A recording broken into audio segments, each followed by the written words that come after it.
Riddle me this, folks. What do these 5 current events have in common? 1, the violent anti-ICE protests / riots. 2, the New York City mayoral election of a socialite who moonlights as a Democratic Socialist, but in actuality, he's just a communist. Big communist, big communist. 3, the white savior complex. The white savior complex that we are seeing from the bleeding heart left, who will just defend so unabashedly and quite frankly embarrassingly criminals, as long as those criminals have a certain skin color. Okay. 4, the complete silence from the pro-Gaza crowd. Remember the pro-Gaza crowd? They were taking to the streets, they were marching, they were yelling, they were burning crap down, all in behalf of, to speak out for and to bring attention to the deaths and atrocities happening in Gaza. Okay, those people, their complete silence on the deaths and atrocities happening in Iran. By the tens of thousands, okay? Those people are completely silent. So what are those 4 things, plus the feel-good fest we just saw, Super Bowl Sundays, at the halftime show, where we learned that America is not just America. No, folks. America is actually every country this side of the hemisphere. What do those 5 things all have in common? I'll give you a hint. It's 1 word. And if you've watched any of my videos, gone to any of my pages, you know what this word is. I've done not 1, not 2, but 4 videos on this topic, an entire series where we discussed Marxism. That's right, Marxism. How are these things examples of Marxism? I'll explain. 1, the anti-ICE protest. The protest that got violent real quick. Okay, real quick. I know you're shocked. I did not see that coming. So the anti-ICE riots. How is this Marxism at play? It's never about the issue. It's always about the revolution. So you'll remember 5 seconds ago, the anti-ICE crowd was anti-Doge. Okay, it was the Elon Musk as Hitler. We need to burn Tesla factories to the ground and scratch every Tesla we see. 5 seconds before that, it was pro-Palestine, anti-Israel, pro-Gaza crowd. Before that, it was no kings. Before that, it was the Women's March. And then, of course, Black Lives Matter and Antifa. It's never about the issue. The issue is simply an excuse to revolt, to have a revolution. That is what Marxism is. Marxism compels people to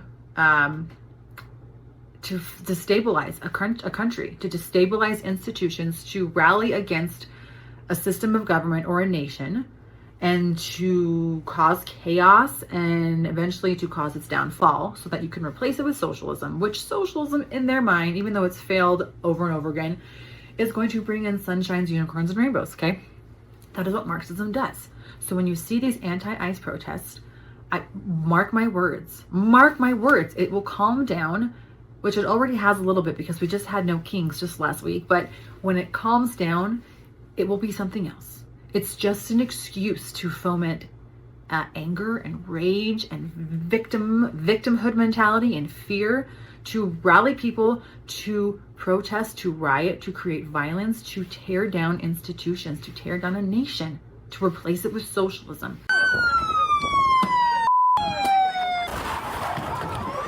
So he's going to retreat. Oh, he is getting hit. Boy, they're just raining down those rocks. He made it back safely, but look at this. This is savage to see this happen. Those are big rocks that are coming down on those vehicles and on those officers. That's the whole point of these anti-ICE protests. It's never about the issue. It's about the revolution. 2, Zoran Mamdani. Zoran Mamdani. That's a mouthful. Okay. Zoran Mamdani. He is ran as a Democratic Socialist, but his policies are just straight up communistic, okay? From wanting to take over private electricity companies and make them public, to wanting to have state-run grocery stores, okay? It's just communism. That's what it is. And Zoran fits the profile of your typical communist revolutionary leader, okay? He is young. He is charismatic. according to some. I think he's a little creepy and in need of testosterone. I don't think that we should have billionaires. He knows all the right things to say. He knows all the right people to blame. He is wealthy, okay? Communist leaders, historically, are not ones who were raised in abject poverty and then just rose out of the ashes to just be this Robin Hood figure and to just rally their fellow countrymen to go and create socialism and social justice. No, no, no, no. They were middle upper class. They were highly educated, college educated. Zoran Mondani is very wealthy. He grew up very, very wealthy. He's also an immigrant. His parents came here and did extremely well for themselves, okay? He has benefited from all the beautiful gifts that America and capitalism offer. Did he run on that? No. Did he run on, hey, I am an example of the American dream. Let's all have our American dream. Let me tell you how I got here.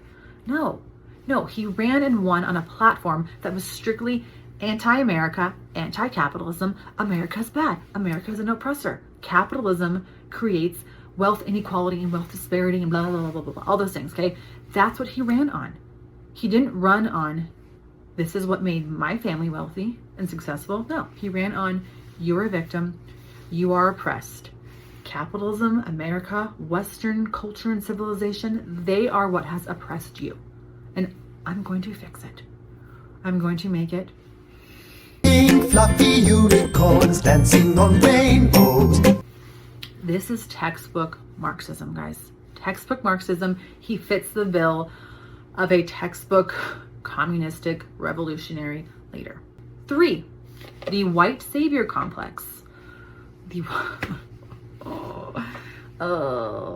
Now let's check in on some white women screaming abuse at a black man, calling him a race traitor amongst other slurs because he's enforcing the law as an ICE agent. Be a race traitor? See, again, y'all are throwing race into all of this. Nobody's throwing race into it. You profile people for how they look. You profile people for how they look and how they speak. And here is another white leftist woman who is very proud of herself for lecturing a brown man about what he is allowed to think and who he is allowed to support. Sure, there's a word that describes that. Starts with R. 35-year-old kid in the coffee shop this morning was saying he's Republican. Young, brown, living in a blue state. I proceeded to embarrass him. He said something about a debate. I said, I do not debate with idiots. No, this is a civil war. You have not received the feedback, the consequence that your words are garbage and you're a bad person at this point. It's secondhand embarrassment. It really, really is. This is the white savior complex for these people who are participating in the anti-ICE protests, who are tracking. Have you heard about this? They track ICE. They have a whole underground network where they're tracking the ICE agents and the ICE vehicles, and then they go to the locations because they want to save. They want to save their fellow brown people, their fellow migrants, and they want to track ICE and they want to harm ICE, and they put themselves in a harm's way. And as you've noticed, some of them have gotten harmed and killed. Okay, what are they doing? What are they doing? Especially if you've noticed, if you pay attention, ICE has been very clear about the violent crimes that these people are committing, the violent crimes of the people who they are trying to track down. Okay, hasn't gone perfectly, clearly not, but that's their job. Okay, and again, none of them were doing this under Obama, just FYI, or Biden. It's only because it's Trump. But how is this Marxism? Well, Marxism is all about class distinction. It's an oppressor-oppressed dynamic. So there's certain people who are put into the oppressor box. Whites, males, straights, cisgenders, Americans, capitalists, the wealthy, Christians, religious people, okay? We're all put in this box right here, and you're the oppressor. And then everyone else is oppressed. So people of color, homosexuals, migrants, women, right? All those things, they all go in this box down here. And if you're in the oppressor box, you're bad. No matter what. you are bad. If you are in the oppressed box, you're good. Victimhood is a virtue in the world of Marxism. It doesn't matter what you do. So it doesn't matter if you beat your wife and were trafficking human beings, if you are a brown migrant and ICE, you know, someone having to do with Trump and MAGA, if they're coming after you, clearly they're the bad guys and you were the good guys. And these white bleeding heart liberals, they're in this box right here, okay? But they are an enlightened oppressor. They recognize and have atoned for their sin of being white and having privilege. Part of it is being like a white woman, that I'm privileged and I have a lot of privilege. So they're okay. So they have to defend these people with every fiber of their being. Don't come on my page and say that people should be in this country legally. Don't do it. Go ahead! Shoot me! Shoot me! Shoot me! Every fiber of their being, because it's what makes them a good person. Because they have this white guilt, because they're an oppressor, and if they're helping the oppressed, that means they're a good person. And that's why you see these people who are so fanatical. They are fanatical about this. That's why. This is Marxism at play. Now, what about the pro-Gaza crowd? Remember, the pro-Gaza crowd, the pro-Palestinian crowd. We now know it'll cost more than $1 million to cover damages from last night's fiery protest. As pro-Palestinian protesters burned dumpsters outside, protesters inside tagged walls, broke doors and furniture, and smashed valuable equipment.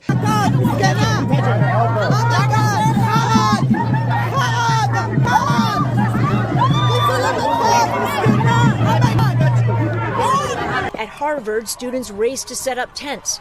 There was a walkout today at the University of Illinois, and the encampment at the University of Michigan is growing. Columbia grad student Sueda Pola was up all night negotiating with the leadership of her school over the encampment that has now been in the center of campus for nearly a week. Burning crap to the ground. I mean, they were violent and harming people and screaming and yelling because they cared about the deaths in Gaza. Do they care? Do they care about the deaths in Iran? No. No. Have you seen one celebrity pin for Iran? Have you seen one awards show speech talking about the deaths in Iran? The images emerging from Iran paint an ever more horrifying picture.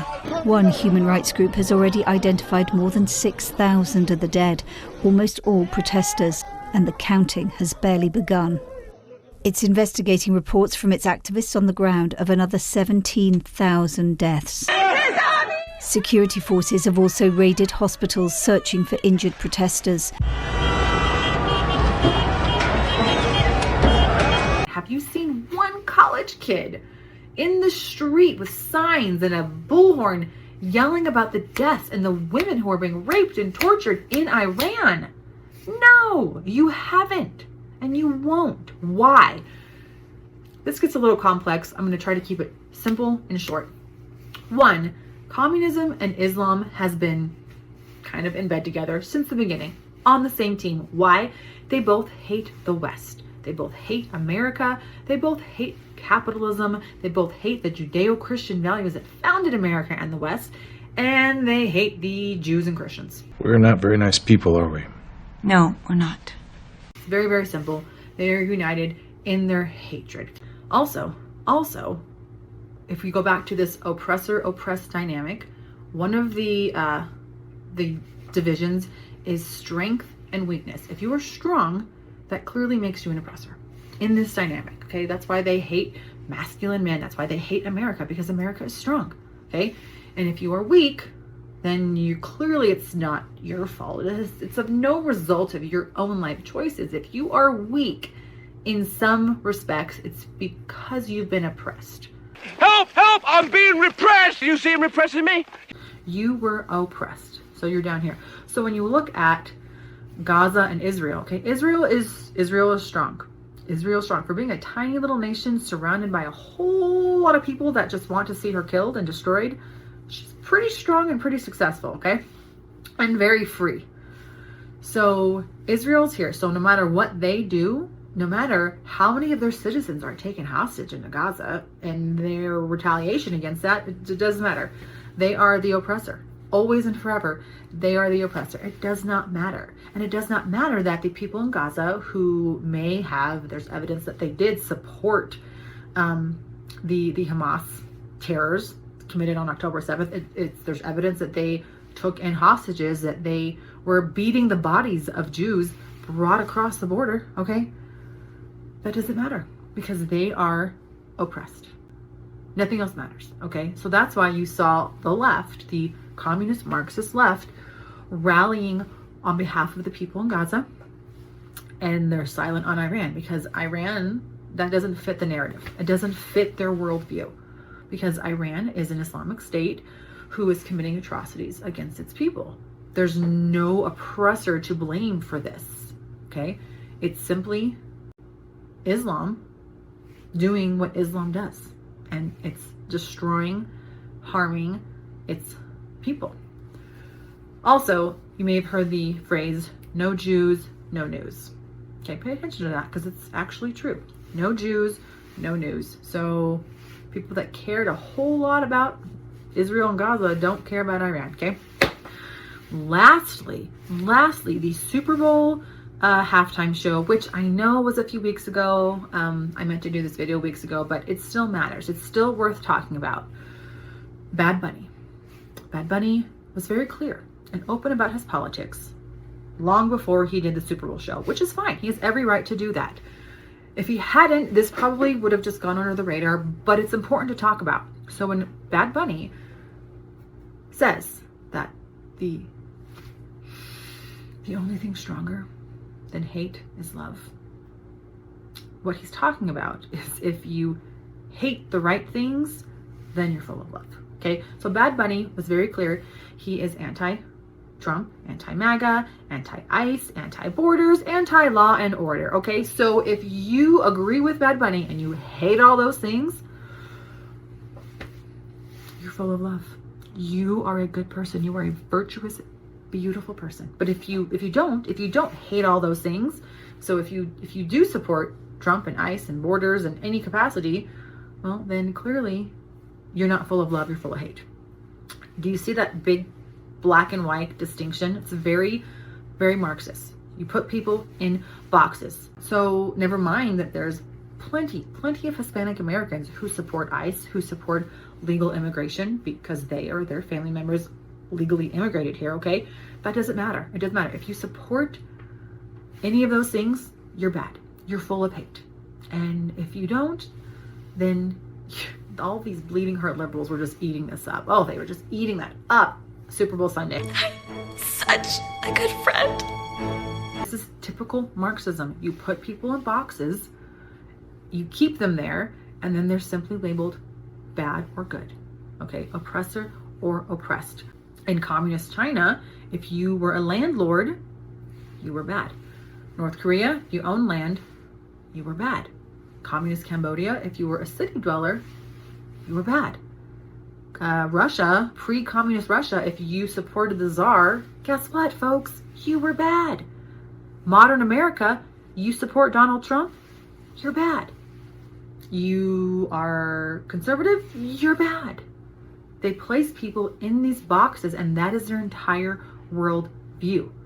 That's why it matters. And that's why it matters that someone like Bad Bunny, who I don't know if he's communist or Marxist, okay? I don't think he is. He's just a typical example of modern America culture, because that's how far Marxism has seeped into everyday aspects of our life. But when he says something like, the only thing stronger than hate is love, that's a very obvious attack on, you're full of love if you agree with me. And if you don't agree with me, you're full of hate. That's not accurate. That's not true. That's not how a civilized society continues. You can't put people in these boxes. You can't label them.